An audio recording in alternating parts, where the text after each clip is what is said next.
నమస్తే, నేను మీ పద్మావతి. ఈరోజు మనతో పాటు ప్రముఖ ఆధ్యాత్మికవేత్త మరియు జ్యోతిష్య విశాల డాక్టర్ వేణుగోపాల్ గురువు గారు ఉన్నారు. మరి గురువు గారితో మాట్లాడిద్దాం. నమస్కారం గురువు గారు. నమస్తే. గురువు గారు, మే నెలలో చూసుకున్నట్టయితే కనుక కన్యా రాశి వారి విషయానికి వస్తే అసలు వీరికి గోచార ఫలితాల ప్రకారం ఏ విధంగా ఉంటుంది, వీరు ఎటువంటి విషయాల్లో జాగ్రత్త తీసుకోవడం ద్వారా మరింత శుభ ఫలితాలు రావడానికి అవకాశం ఉందంటారు?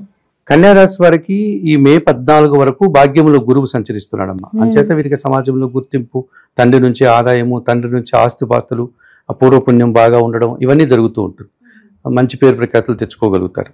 అయితే మే 14 తర్వాత గురువు దశమానికి వెళ్తున్నాడు. దశమానికి వెళ్తే చెడు చేయడు, కాకపోతే పనిని విపరీతంగా పెంచేస్తాడు. ఇదివరకు చేసిన దానికంటే రెట్టింపు పని చేయాల్సి ఉంటుంది. పని తాలూకు అదనపు బాధ్యతలు పెరిగేటువంటి సూచన కనిపిస్తుంది. అట్లా బాధ్యతలు పెరిగినప్పుడు దానికి తగినటువంటి ఫలితం కూడా వీరికి ఉంటుంది. సో ఆ విషయంలో పని భారం అధికమయ్యేటువంటి సూచన మే నెల నుంచి వీరికి కనిపిస్తుంది. అలాగే వీరికి బుధుడు సప్తమ భావంలో సంచరిస్తున్నాడు కనుక వ్యాపార లావాదేవీలు బాగుంటాయి, ఆర్థిక సంబంధాలు బాగుంటాయి, బ్యాంకు లావాదేవీలు బాగుంటాయి, వీరికి రావాల్సిన ఆదాయం చేతికి అందుతుంది, వీరి మాటకు విలువ పెరుగుతుంది, సమాజంలో వీరు చేసే కార్యక్రమాలకు గుర్తింపు లభిస్తుంది. మనం ఏ వ్యాపారం చేయాలన్నా, మనం ఏ పని చేయాలన్నా ఆ పనికి గుర్తింపు ఉంటేనే మనం సంతోషంగా ఆ పని చేయగలుగుతాం. అది 10 మందికి తెలియాలి మనం చేసిన పని, ఆ ఫలితం అప్పుడే మనకు వస్తుంది. సో ఆ రకంగా బుధుడు వీరికి అనుకూల వాతావరణంలో కనిపిస్తున్నాడు. కాకపోతే కుజుడు వీరికి లాభంలోకి వస్తున్నాడు 11వ ఇంట్లోకి. వీరు కొనుగోలు చేసుకోవచ్చు, భూములు లాంటివి, వాహనాలు లాంటివి, ఇండ్లు లాంటివి. ఈ నెలలో నుంచి మొదలు పెడితే వీరు మంచి ఫలితాలు పొందడానికి అవకాశం ఉంటుంది కన్యా రాశి వారికి. అయితే రాహువు 6వ ఇంటికి రావడం వల్ల మే 18 తర్వాత ధైర్యంగా చాలా పనులు నిర్వర్తిస్తారు. వారు చేసే కార్యక్రమాలంతా కూడా సద్వినియోగం అవుతాయి. విదేశీ వ్యవహారాలు బాగుంటాయి, నూతన వ్యాపారాలు ప్రారంభించుకోవచ్చు, విదేశాల్లో చదువులు చదువుకోవచ్చు, విదేశాల్లో ఉద్యోగాలకు వెళ్ళొచ్చు, విదేశాల్లో వ్యాపారాలు చేసుకోవచ్చు, కొత్త వ్యాపారాలు ప్రారంభించవచ్చు. ఆ రకంగా 60% సుఫలితాలు రావడానికి అవకాశం ఉందమ్మా. అయితే కన్యా రాశి వారికి రవి కాస్త ప్రతికూలంగా సంచరిస్తున్నాడు. రవి కొంచెం అంత బాగా లేడు. 9వ ఇంట్లో 8వ ఇంట్లో ఆయన సంచరించడం వల్ల తండ్రి గారి ఆరోగ్యం విషయంలో జాగ్రత్తలు తీసుకోవాల్సి ఉంటుంది. కొంతమంది అధికారులతో మనస్పర్ధలు, అభిప్రాయ భేదాలు రావడానికి అవకాశం ఉంటుంది. అలాగే శుక్రుడు 7వ ఇంట్లో ఉంటే స్త్రీలతో మనస్పర్ధలు, లైఫ్ పార్ట్నర్తో మనస్పర్ధలు రావడానికి అవకాశం ఉంటుంది. అలాగే వీరికి శని భగవానుడు కూడా బాగలేడు. మొన్నటి వరకు 6లో ఉన్నాడు, మార్చి 29వ తారీఖున 7లోకి వెళ్ళాడు. అందువల్ల సహజంగా కన్యా రాశి వారికి సంవత్సరం ఎటువంటి సమస్యలు ఉంటుందంటే, ప్రభుత్వానికి సంబంధించిన ఏవైనా మనం పన్నులు కట్టాల్సి ఉంటే అది మర్చిపోవడం వల్ల అపరాధ రుసుముతో పాటు, అంటే ఫైన్తో పాటు వాడు కట్టాల్సిన పరిస్థితి ఏర్పడుతుంది. అలాగే ఇంటికి సంబంధించిన కరెంటు బిల్లులు కావచ్చు, ఫోన్ బిల్లులు కావచ్చు, ఆస్తి పన్ను కావచ్చు, ఇలాంటివి పొరపాటున పని వాళ్ళు సరిగా చెప్పకపోవడం, వీరు సమయాన్ని గుర్తించుకోలేకపోవడం, అవి సమయానికి కట్టకపోవడం వల్ల విపరీతంగా దానికి అదనపు డబ్బు కట్టి కట్టుకోవడం, ఇలాంటి సమస్యలు. జీవిత భాగస్వామితో అప్పుడప్పుడు మనస్పర్ధలు వచ్చే అవకాశం ఉంటుంది. ఆ విషయంలో తగు జాగ్రత్తలు తీసుకోవాల్సి ఉంటుంది. అలాగే కేతువు కూడా వీరికి బాగాలేదు. కన్యా రాశి వారికి కేతువు 12వ ఇంట్లో ఉన్నాడు. ఏదైనా భగవంతునికి సంబంధించిన తీర్థయాత్రలకు వెళ్ళాలంటే ఈ సంవత్సరం కష్టం, వెళ్ళలేకపోతారు. వెళ్ళాము స్వామి, మేము అక్కడికి ప్రాణ ఆలయానికి వెళ్ళాం, దర్శనం చేసుకోకుండా వచ్చాము అని చెప్తూ ఉంటారు కొంతమంది. చాలా బాధాకరమైన విషయాలు. ఇప్పుడు తిరుమల వెళ్ళాము, కానీ మాకు టికెట్లు దొరకలేదు, దర్శనం జరగలేదు. అది అంతకంటే విషాదం మరొకటి ఉండదు మనకు. సో లేకపోతే ఇంకెక్కడికో వెళ్ళాము, పెద్ద క్షేత్రాలే వెళ్ళాము తీర్థయాత్రకి, అక్కడ దైవ దర్శనం జరగలేదు. అలాంటి ఇబ్బందులు వస్తూ ఉంటాయి. కనుక వీళ్ళకి కేతు 12వ ఇంట్లో ఉంటే కొన్ని పూజలు కార్యక్రమాలు, ఒక పూజ చేసుకోవాలన్నా చేసుకోలేకపోతూ ఉంటారు, ఏవో ఆటంకాలు, ఒక హోమం చేసుకోవాలన్నా చేసుకోలేకపోతే అటువంటి ఇబ్బందులు రావడానికి అవకాశం కనిపిస్తుంది. గురువు గారు, మరి ఇందాకలు కూడా చెప్పారు కాస్త స్త్రీలతో మనస్పర్ధలు వచ్చే అవకాశం ఉంది అని అంటున్నారు. మరి ఇంతవరకు ఉన్న వారి సంగతి ఓకే, ఇంత తర్వాత కోర్టులో కేసులతో ఉన్న వాళ్ళు ఉంటారు, విడాకుల వరకు వెళ్ళిన వారు కూడా ఉంటారు. మరి వీరికి ఏమైనా అనుకూలంగా ఏమైనా ఉండే అవకాశాలు కనిపిస్తున్నాయండి? కన్యా రాశి వారికి ఈ సంవత్సరం అటువంటి సమస్యలన్నీ పరిష్కారం అవుతాయమ్మా. ఇది వరకు కోర్టు కేసులు ఉంటే వాళ్ళు సామరస్యంగా దాన్ని పరిష్కరించుకోవడం, లేకపోతే రాజీ పడడం, ఇంకా పాత విషయాలన్నీ మర్చిపోయి మళ్ళీ మనం కలిసి బతుకుదామని ఒక నిర్ణయం తీసుకోవడం, అలాంటివి జరగడానికి కుజుడు అనుకూలంగా ఉన్నాడు కాబట్టి దానికి అనుకూల వాతావరణం ఉంది.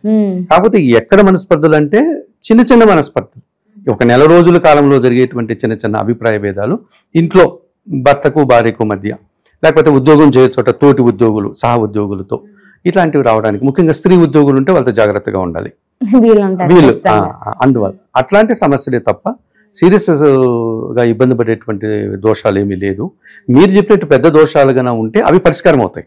ఓకే. సో ఆ రకంగా వారు ముందుకు వెళ్ళడానికి గురువు గారు, మరి ఈ కన్యా రాశిలో ఉన్నవారు ఎవరైతే ఉంటారో మరికి ఇల్లు కొనుక్కోవాలి అనుకున్నా, లేకుంటే ఏవైనా పెట్టుబడులు పెట్టాలి అనుకున్నా, లేదంటే వృత్తి వ్యాపార అభివృద్ధి చెందాలి అనుకున్నప్పటికీ వీరు ఏ విధంగా ఉంటుందంటారు వీరికి?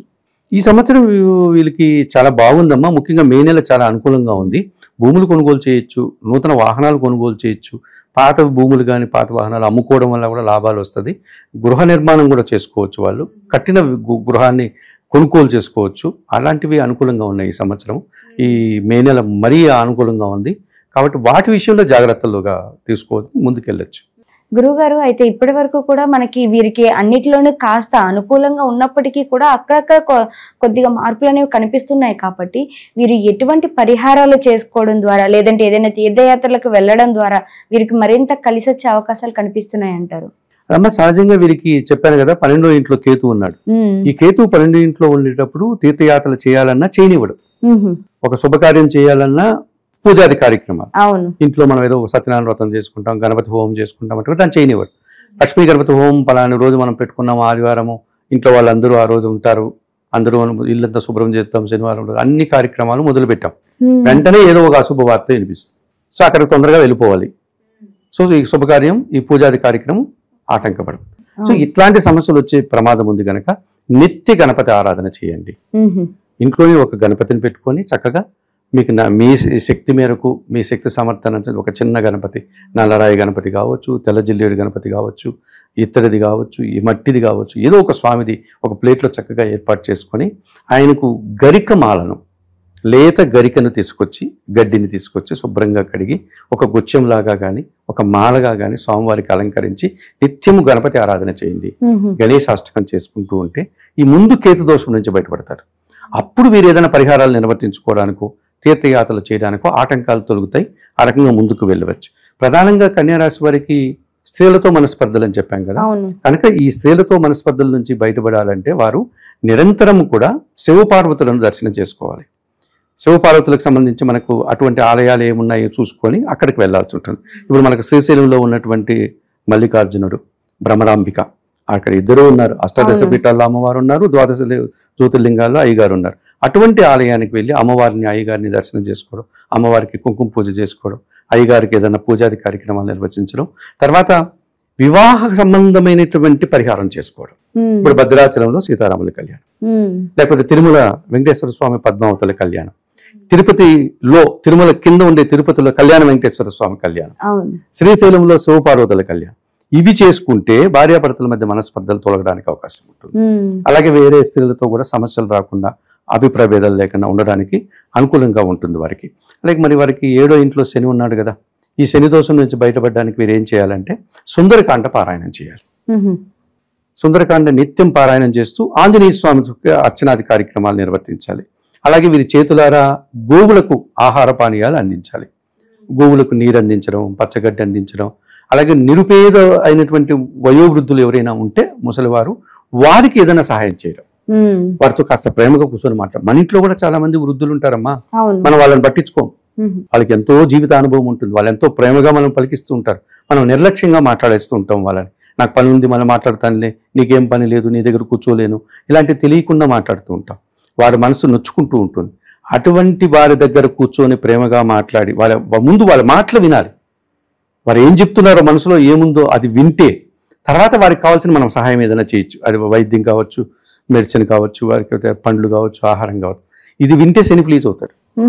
ఎందుకంటే శని వృద్ధుడు, శనిగ్రహం అన్నటువంటిది వయోవృద్ధుడు, అతను ముసలివాడు. అందువల్ల ముసలి వాళ్ళతో ప్రేమగా మాట్లాడితే మన ఇంట్లో ఉండే ముసలి వాళ్ళతోటి శని ప్లీజ్ అయిపోతాడు. పెద్ద శనేశ్వర ఆలయాలకు వెళ్ళాల్సిన పని లేదు. మనం నిరుపేద మన ఎంతోమంది మనం వయోజనులంతా ఒక చోట ఉంటున్నారు పాపం. అటువంటి చోటకు వెళ్ళి వాళ్ళతో కాస్త ప్రేమగా మాట్లాడినా, మన ఇంట్లో ఎవరూ లేరు అనుకోండి, మనం ఒక ఓల్డేజ్ హోమ్కి వెళ్దాం, అక్కడ కొంచెం వారితో కూర్చొని ప్రేమగా వాళ్ళతో మాట్లాడితే శని భగవానుడు ప్లీజ్ అవుతాడు.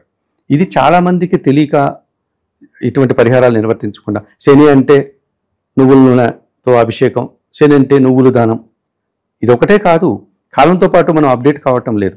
ఇప్పుడు మనకు మార్కెట్లో నల్ల ద్రాక్ష కనిపిస్తుంది, నేరేడు పళ్ళు కనిపిస్తుంది. ఇవి తీసుకెళ్లి ముసలి వాళ్ళకి ఇవ్వండి, మన ఇంట్లో ఉండే పెద్దవాళ్ళకి దానం చేయండి, శని ప్లీజ్ అవుతాడు. శని వాడు నల్లటి వాడు కదా, నల్లటి పండ్లు దానం చేయండి, వయోవృద్ధులకు ఇవ్వండి, వాళ్ళకి ఎవరు ఇవ్వరు కదా, ప్రేమతో ఇవ్వండి వాళ్ళకి, వాళ్ళు ఆనందంగా తింటారు, వాటిని తిని మనం వాళ్ళు ఆశీర్వదిస్తారు కదా, మనం తొందరగా బయటపడతాం. ఈ రకంగా ఈ కన్యారాశి వారు నిత్య గణపతి ఆరాధన చేస్తూ, ఈ శివపార్వతులకి సీతారాముల వారికి అట్లాంటి వారి కళ్యాణాలు చేస్తూ, వయోవృద్ధులను ప్రేమగా చూసుకుంటూ, పశువులకి ఆహార పానీయాలు అందించుకుంటూ ఈ సంవత్సరంగా ముందుకు వెళ్తే మరింతగా మంచి ఫలితాలు పొందడానికి అవకాశం కనుక. గురుగారు చాలా చక్కగా వివరించారు శనీశ్వరుడు గురించి. నిజంగాను ఇంతవరకు నేను ఇది వినలేదు, కానీ మొదటిసారి మీ దగ్గర విన్నాక నాకు కూడా అనిపించింది నిజమే కదా అని అనేసి. బట్ ఇది కూడా అందరూ ఫాలో అవ్వాలని అనుకుంటున్నా. అండ్ గురుగారు ఇంత చక్కగా వివరించారు కాబట్టి మరి కన్యా రాశి వారికి కాస్త కష్టతరమైంది కనిపిస్తుంది కాబట్టి ఏదైనా ఒక చక్కటి మంత్రం ఈ నెలంతా కూడా వీరు జపించుకోవడానికి లేదంటే స్మరించుకోవాలి అనుకున్నా కూడా ఏదైనా మంత్రాన్ని వివరిస్తారా? ఆపదామపహర్తారం దాతారం సర్వసంపదాం లోకాభిరామం శ్రీరామం భూయో భూయో నమామ్యహం. ఇది శ్రీరామ రక్ష స్తోత్రంలో ఉన్నటువంటి మంత్రం. ఈ మంత్రాన్ని కనుక చదువుకుంటే వారు అనేక ఆపదల నుంచి బయటపడతారమ్మా, సంతోషంగా ఉంటారు. చాలా చక్కగా వివరించారు గురుగారు. నిజంగాను పరిహారాల విషయాలకు వస్తే కనుక ఇంతవరకు నేను విన్న పరిహారాలను కూడా మీరు వివరించారు. ధన్యవాదాలు గురుగారు.